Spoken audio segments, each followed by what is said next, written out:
All right, so weatherman says it is 31 degrees out here. Yeah. And the wind chill's like in the lower 20s. 25. Well, that's where they're at. The wind blows more here. So there's a lot of hot air here. Wind blow. See, it just got colder.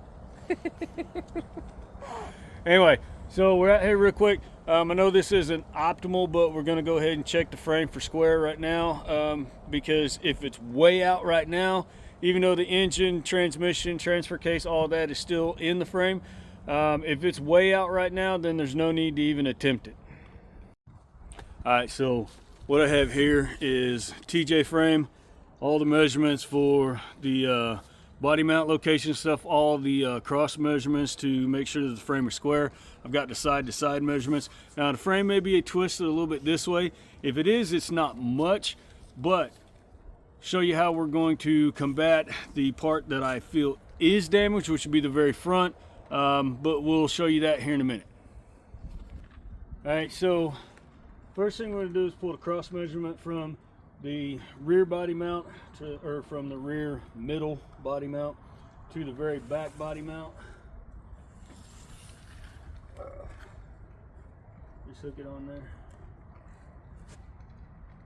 Okay, we're basically looking at 66 1/4. That's a rough estimate on it, and it should be, let's see, bada bing, bada bing, bada bing. Okay, now go to the other side. Was we right? It doesn't matter yet.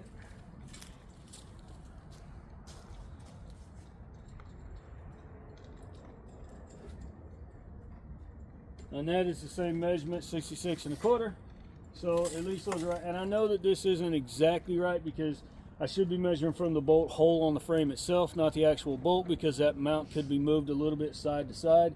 But like I said, we're getting rough measurements because if we're like an inch out right here, obviously the frame is too bad to use. Or it needs to be straightened first. Hook that bolt right there. We should be at 48 3/16. We're at 48 1/2. And like I said, we're not measuring hole to hole. We're measuring from bolt to bolt. And I know these bolts are rusted. They're probably moved a little bit in the deal. So the fact that we are less than 1/8 of an inch off in that, I'm going to say that we're probably not, bowed out real far right here in the middle. I'm going to measure what this boat. That one right there. Just kind of hold it in the center if you can.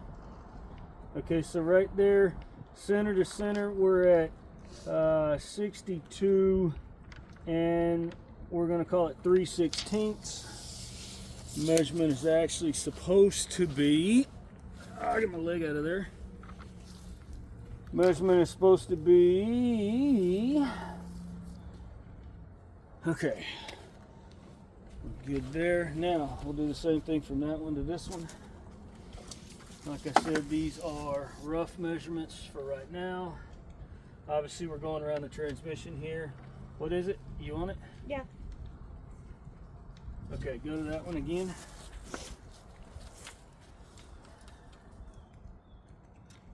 Okay, now I need to know, walk back there and tell me this measurement right there. 41 9/64. Okay. Let's see, because that is 1, 2, 3. Yeah, it's supposed to be 41. Okay, come here. You have to eyeball that right over it. Okay. Okay? You got it? No. All right, now. Okay. I mean, it's, so right now, the way it looks, from here to here we're good. Between all of our body mounts we're good. Our cross measurement is a little bit off. That could be the bolts themselves, measuring the bolts, not the holes. So right now I think that we're good enough on this middle and rear half of the frame to say that it is very highly likely that it is still usable. All right, so even though those measurements aren't 100% exact according to the paper, all right, one, we're measuring off of bolts that are possibly bent, but we're close enough to justify going ahead and pulling the engine, pulling a transmission, pulling a transfer case, and pulling actual measurements off of the marks on the frame itself. As you know, if it was like 4 inches out, then one, you'd be able to see that, and I don't see that it's bent that bad. It looks like obviously the passenger side front did take a good hit. We know that already. As you can see, looking at this piece right here, that's actually supposed to be straight. That is the front control arm, which actually holds the axle in place. When it got hit, the passenger side front tire is what took the brunt of the hit, and it shoved it back all the way into the firewall. So I know there's frame damage there. As long as the frame is usable from roughly here back, then we're good, because we're going to front frame half this anyway. Hopefully we're using a Moto-Bilt, but that's the goal. So as long as we're good from there to the rear, we should be fine. Another thing you might notice is there's a plate welded on here that comes down, has the lower rear control arm mount on it. This is a very common patch piece. They're typically installed on frames that have rust damage back here. TJ frames, it's very common for the frame to rust out at the lower control. I'm sorry about the sun, guys. On a TJ frame, it's very common for the frame to rust out at the lower control arm mounts on the rear of the frame and also at the front. There's no rust that I can find in the front of the frame. There's a little bit around the skid plate, but we're going to deal with that later also. My biggest concern is the way that they welded, or more or less didn't weld, this all the way on. So obviously these were most likely put on with the body still sitting on the frame. It's common for people to do that. There's really nothing wrong with it, they say.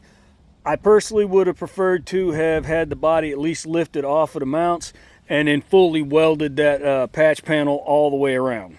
All right, so for kind of explain the reason why I'm not going to use, or not worried about the front part of the frame, the thing we'd have to do is take a square, line it up with the frame here. The frame should be level when you're doing this, but I'm just kind of showing y'all what we got going on.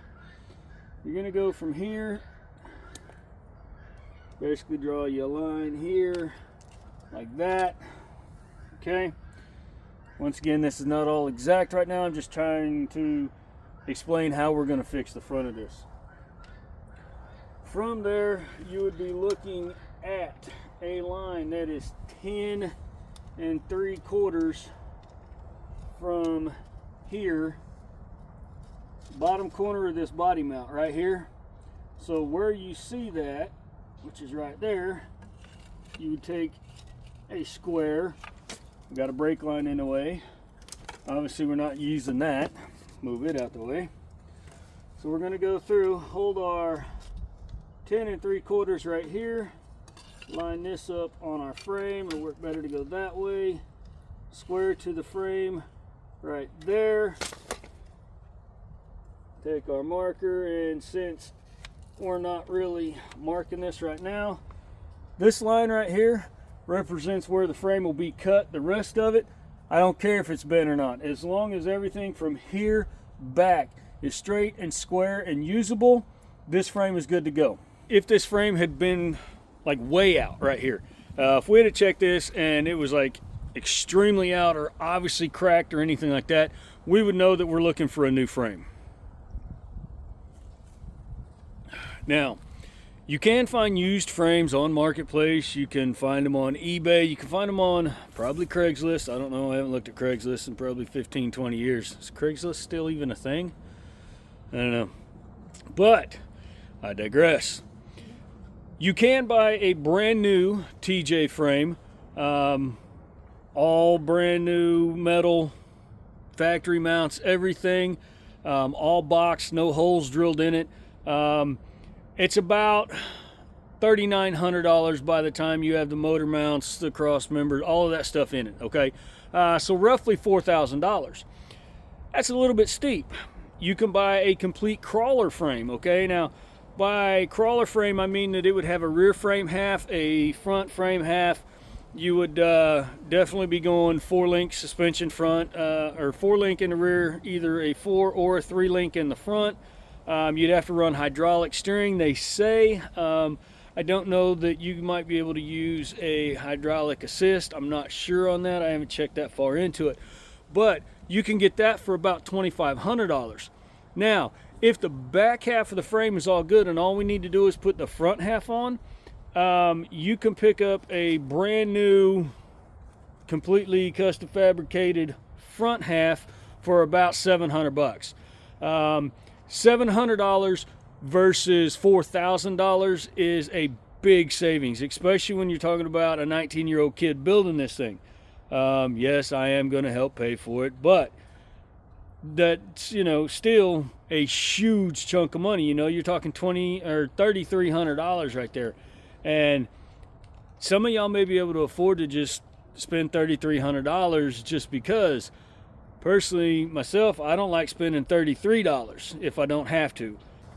So like I said, this video was basically just to go through and take rough measurements to see whether it was worth it to go through the effort to pull the engine, transmission, everything out of it in order to take the actual measurements. And since it is, I'm gonna join Amanda in the house, warm up a little bit, and get some warm coffee. Y'all have a good day.